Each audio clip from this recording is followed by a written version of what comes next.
Voilà, eh bien, bonjour à tous et merci d'être présents dans ce nouveau Café de la Data. Donc, c'est le 11e et le dernier de l'année. Et donc, pour cette dernière séquence que je vous rappelle vraiment courte, hein, on fait un 9h, 9h30 pour partager avec vous des expériences et des cas d'usage de valorisation de la donnée. On vous propose de revenir en fait sur un sujet qu'on avait déjà traité au mois d'avril dans une première version et il s'agit en fait de, la valorisation, des actions qui sont menées dans le cadre du Business Act et qui ont fait donc l'objet de la réalisation d'une data vise qu'on appelle Be Alive. Donc voilà, elle a un petit nom depuis le premier semestre. Et donc ce qu'on vous propose aujourd'hui, c'est surtout de voir, l'évolution en fait de cette data vise puisqu'elle s'est, vraiment enrichie, au fil de l'année. Et de vous préciser, plus largement en fait, ce qu'est cette data vise, ce qu'elle permet avec, des exemples concrets. Et donc, je laisse, immédiatement la main à Damien, qui va vous présenter donc, ces évolutions et les atouts en fait, d'une telle présentation et d'un tel outil. Voilà Damien, je te laisse la parole. Ouais, merci. Bonjour à tous. Donc du coup pour rappeler, rapidement, contextualiser donc le Business Act dans sa version originale, donc votée en juillet 2020, programme qui comporte 80 actions et 40 grands projets structurants. Et assez tôt, voilà, on nous a demandé de mettre en place un suivi assez complet de ce programme pour répondre facilement à toute demande de valorisation, d'illustration sur son avancement, donc par des notes, des supports, de réunions, de communication, des bilans d'étape, d'où la création de cette data vise qui a donc été baptisée BA Live récemment, qui est mise à disposition de toute personne prenant part au Business Act. Donc forcément en interne à la région, ça va concerner beaucoup de monde. Mais elle est aussi partagée aux partenaires, par exemple, au sein des services de l'État, chez les collègues de Grand Innov ou quelques personnes à l'agence culturelle ou à l'agence régionale du tourisme, par exemple. Donc, à notre niveau, cette application va être très utile pour répondre à ces demandes de suivi dont je vous parlais, quand on a besoin de mettre en avant ce qui est réalisé, voilà, ce qui arrive assez régulièrement. Pour vous donner un exemple concret tout récent avec le Business Act 2 qui a été donc dévoilé cette semaine. Dans le document, on a forcément intégré une partie bilan d'étape des actions du Business Act 1, ce qui a été assez facile à faire, voilà, pour les actions quand on a des données disponibles sur cette data vise, où j'ai juste dû aller, voilà, me connecter, récupérer les chiffres qui m'intéressaient. Donc, pour commencer la présentation de l'application, donc on a une partie de suivi qu'on appelle assez macro, avec des indicateurs au niveau global sur les premières feuilles qui composent l'application, que je vais rapidement passer en revue. Donc voilà, le nombre d'actions qui va être décliné par échéance, donc court terme, moyen terme, long terme, et les grands projets structurants. Une répartition par thématique avec les trois engagements. Quelques éléments, voilà, sur les budgets, sur l'état d'avancement des actions, donc avec 10 actions par exemple qui sont en préparation, une grande majorité qui sont en cours, 8 qui sont terminées. Ce qu'on a appelé la météo des actions. Quasiment toutes les actions, voilà, se portent très bien. 2 sont considérées en difficulté et 3 bloquées par exemple. On a d'autres feuilles, on peut montrer par exemple quelques éléments sur le portage des actions. Donc, les actions qui sont portées par exemple par pôle ou par direction.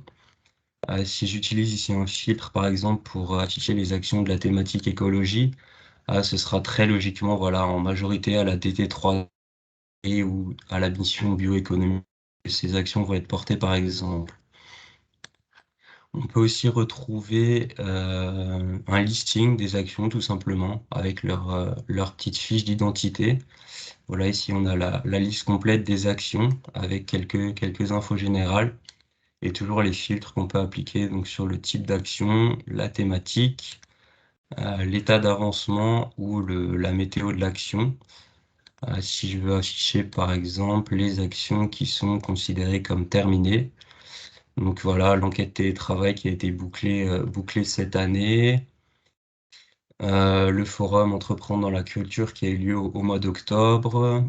Ou voilà, sur les marchés publics, la plateforme d'agrégation des marchés publics qui est opérationnelle depuis un petit moment maintenant, ou l'Observatoire régional de la commande publique qui a été finalisé aussi cet été, si je dis pas de bêtises.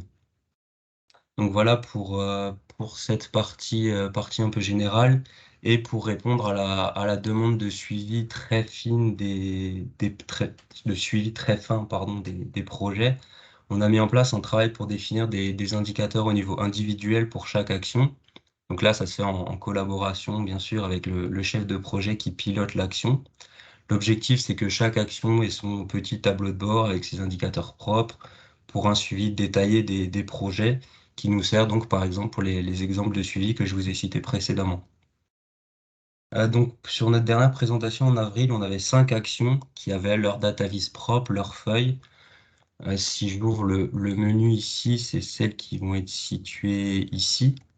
Alors, on a un petit problème d'affichage là, mais voilà, c'est les actions qui sont là. Pour les citer, il y avait les aires de stockage bois, le soutien et la labellisation des tiers-lieux, la plateforme d'agrégation des marchés publics, le soutien au projet pour réduire et valoriser les déchets du BTP et le déploiement d'un réseau de bornes de recharge pour les véhicules.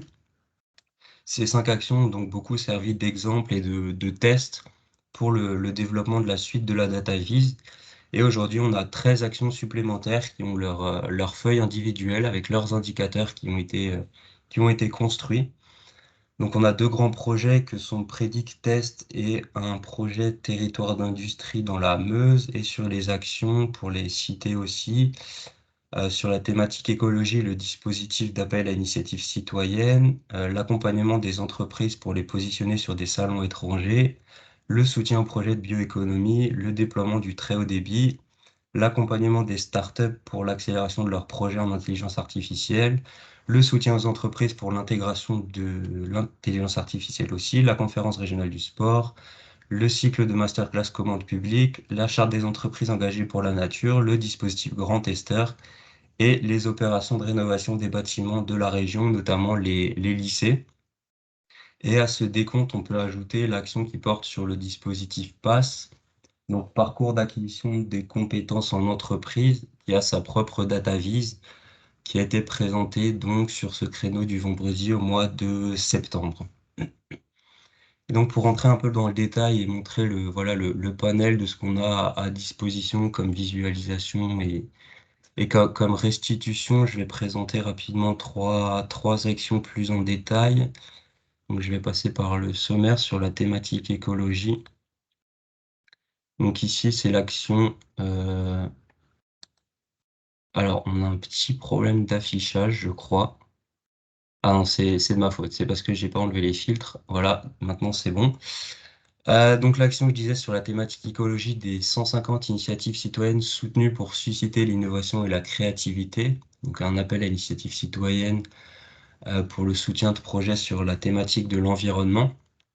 Donc on retrouve à gauche voilà, la fiche d'identité avec quelques éléments et des éléments de calendrier et les indicateurs. Donc la jauge qu'on met dès que possible sur l'atteinte de l'objectif. Donc ici on est à 147% puisque l'objectif initial c'est de soutenir 150 projets. On est actuellement à 220 avec un montant de subvention qui se monte à plus d'1,2 million. Et dans le détail, voilà, sur le montant des aides régionales par trimestre ou par type de porteur de projet, par exemple, donc principalement destiné aux associations, en plus petite partie pour les citoyens. En termes de nombre de projets soutenus, donc pareil, on a la répartition par semestre ou par type de porteur de projet, donc logiquement beaucoup par les associations. La part de l'aide régionale le coût total des projets, voilà ce genre de choses.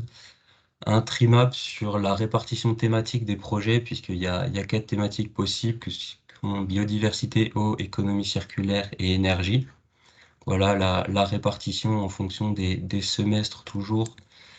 Et normalement, voilà, je peux utiliser la légende pour appliquer les filtres et afficher les indicateurs de la thématique qui peut m'intéresser. Voilà, sur la thématique énergie, on aura 41 projets au total. Et sur cette action, on a plusieurs cartes aussi, donc mettre un petit peu plus de temps à charger. Donc ici, on a la carte, ça va être par le montant des aides, il me semble, c'est ça. Donc les points représentent les montants des aides, donc répartis sur le territoire. On a le même type de carte pour le montant des projets cette fois et pour le nombre de projets soutenus. Donc voilà, la même logique à chaque fois. Donc on peut créer des cartographies qui sont faites grâce au code commune qui est renseigné dans le fichier de données sources. Et du coup, ces cartes peuvent être générées. Je vais passer à une deuxième action. Donc ça, c'était sur la thématique écologie. On va présenter une action sur la thématique industrie. Donc ici, ça va être 200 entreprises régionales bénéficiant d'un accompagnement renforcé pour être repositionnées sur des salons à l'étranger, donc sur la thématique export. Donc on a 155 entreprises accompagnées pour l'instant, donc une atteinte de l'objectif de 78%, plus de 600 000 euros de subvention. Ici, le choix a été fait de montrer la répartition du montant de l'aide par mois.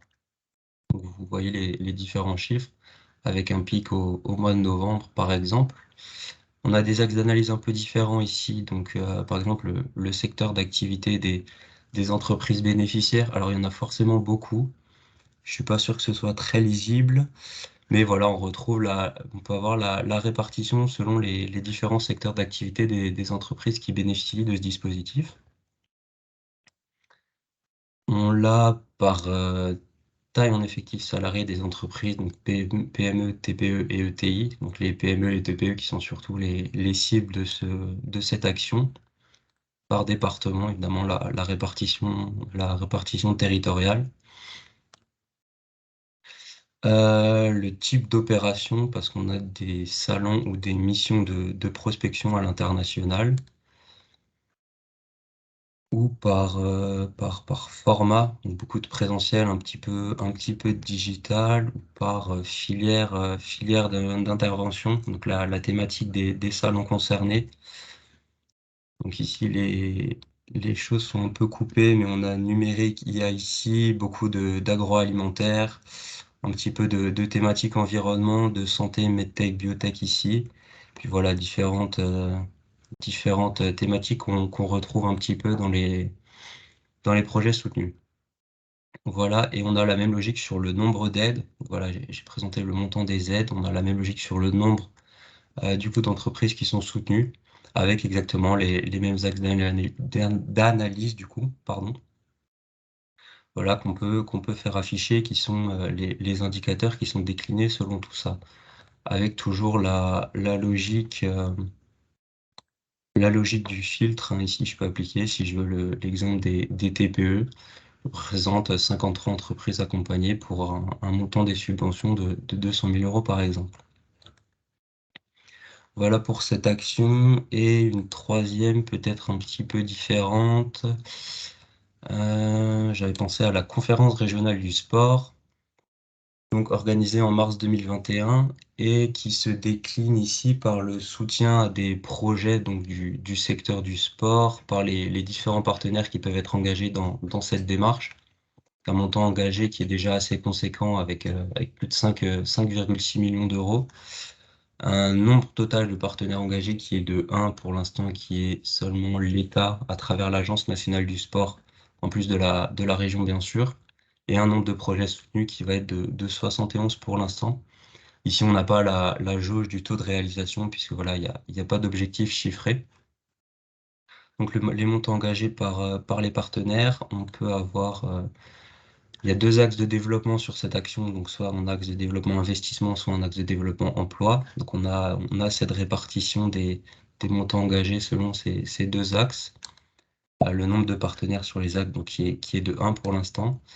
Et ce qui va être plus intéressant, voilà, c'est le nombre de projets, donc tous pour l'instant sur l'année 2021. Une répartition territoriale toujours avec des projets, voilà, selon différents départements, quelques-uns aussi qui concernent le Grand Est dans son intégralité. Les actes de développement dont je parlais, donc emploi ou investissement, et la discipline sportive qui va être concernée. Donc ici, on a une plus grande représentation du sujet du handisport. Et voilà, on les retrouve à différents niveaux. Donc voilà un peu ce qu'on peut avoir comme représentation, comme axe d'analyse, qui sont donc personnalisés en fonction de la nature de l'action et des indicateurs qui sont définis. Donc voilà pour la présentation un peu en détail. Pour la suite, l'objectif, c'est bien sûr de continuer à développer au maximum ce tableau de bord Business Act. Donc un certain nombre de chefs de projet nous ont indiqué l'échéance de fin 2021 pour la mise à disposition des jeux de données qui vont concerner le suivi de leur action. Donc on va organiser la transmission de ces données pour pouvoir dataviser un nouveau lot d'actions voilà, au début de l'année 2022. Donc je vais devoir contacter ces chefs de projet concernés pour aller réclamer ces jeux de données. Sachant bien sûr qu'on est à disposition tout au long du processus pour coordonner et faciliter le travail, notamment sur l'étape de mise à disposition des données. On peut préparer généralement un fichier Excel préfiguré en fonction de ce qu'il est prévu de récupérer, avec la structure, les noms des champs, etc. Il n'y aurait plus qu'à le compléter sans se poser de questions. Et pour les actions déjà datavisées, dont j'ai fait la liste et que j'ai pu présenter là, il est aussi forcément important de mettre à jour les données par les tableaux Excel qu'on a sur un espace partagé sur Teams pour avoir un suivi précis et valoriser les bons chiffres quand on en a besoin. Sachant qu'à cette étape, tout se fait automatiquement quand les fichiers sont complétés sur Teams. Les indicateurs, le lendemain, sur l'application, sont à jour. Donc voilà, le rechargement se fait automatiquement quand la feuille est construite, il y a plus grand-chose à faire, entre guillemets.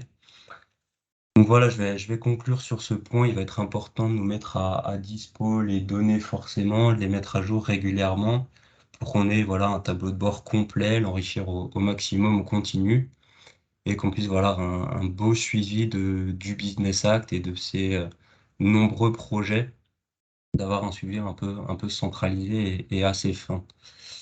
Voilà, je crois que j'ai abordé tous les points dont je voulais parler. Je vais repasser la main à Marie-Christine, du coup. Oui, bah, merci beaucoup Damien pour cette présentation, très complète, hein, avec, non seulement la présentation des résultats, assez récents, mais également des enjeux, hein, à faire vivre en fait cette data vise, pour que ce soit véritablement un outil, en appui au suivi, à la gestion, du Business Act. Donc, comme d'habitude, bah, vous avez, la parole. N'hésitez pas à poser des questions, si vous en avez. Vous connaissez maintenant le principe des cafés de la data, donc, vous pouvez soit prendre la parole, directement, soit, en nous mettant un petit message dans la discussion pour évoquer en fait les questions que vous auriez ou autres. Voilà, on est à votre disposition.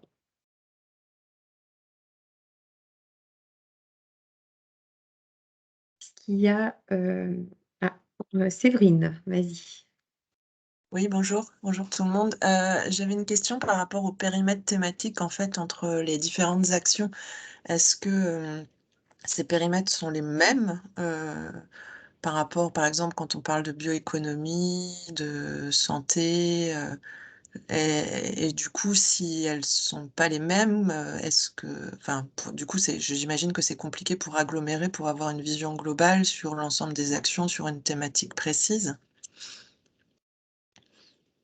Alors là, c'est une question qui est plutôt relative à la partie macro, j'imagine, c'est ça, Séverine? Oui, bah, en fait, parce que là, quand Damien présentait, il y avait certaines actions qui étaient, où les critères, enfin, en tout cas, les éléments qui étaient à ressortir étaient plus, thématiques, quand c'était de l'énergie, dans Mmh. d'autres actions, il y avait aussi cette thématique-là. Est-ce que les gens ont enfin, définissent le même périmètre thématique? Parce que c'est toujours un peu, la frontière est un peu peut-être compliquée des fois sur certains projets qu'on estampille bioéconomie ou énergie ou je sais pas, enfin voilà, ou bois ou etc. Où il y a des thématiques qui se chevauchent aussi, qui sont à peu près, quand on parle notamment de numérique, on peut retrouver du numérique partout, numérique et santé, numérique et bioéconomie. Comment ce travail de distinction pour identifier la thématique d'un projet est fait et retranscrit après dans les tableaux de suivi? Oui. Là, Damien, je te laisse la parole, mais je pense que c'est quelque chose qui a été défini au départ, hein. Tu D'accord. peux peut-être réafficher en fait Ouais.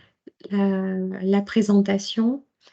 Et de mémoire, il me semble, hein, que les thématiques en fait ont été affectées en fait assez d'emblée. En fait, les projets ont été affectés d'emblée, soit à qualité de vie, talent, écologie, industrie, capital, confiance numérique.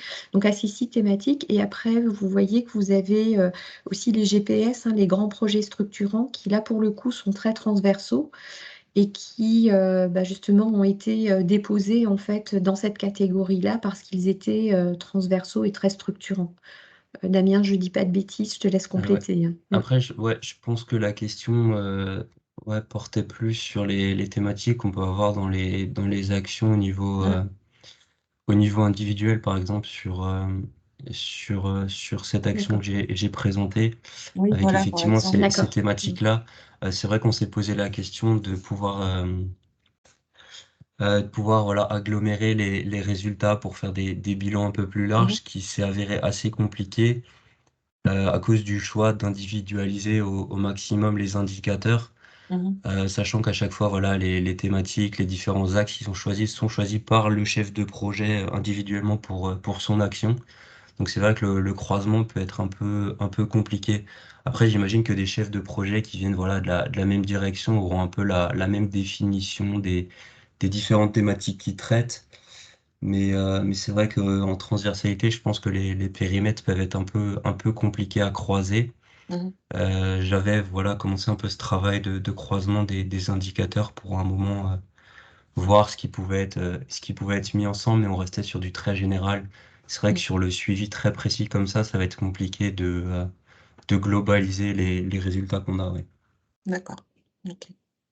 Merci. Alors est-ce qu'il y a d'autres questions?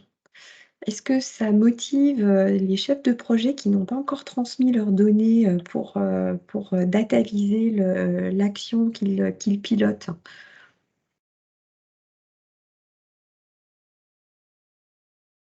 Je pense que ce qui est très intéressant aussi, et c'est ce que évoquait Damien en début de séquence, c'est que, quand on est, aussi en situation de devoir faire une note ou, de faire des bilans.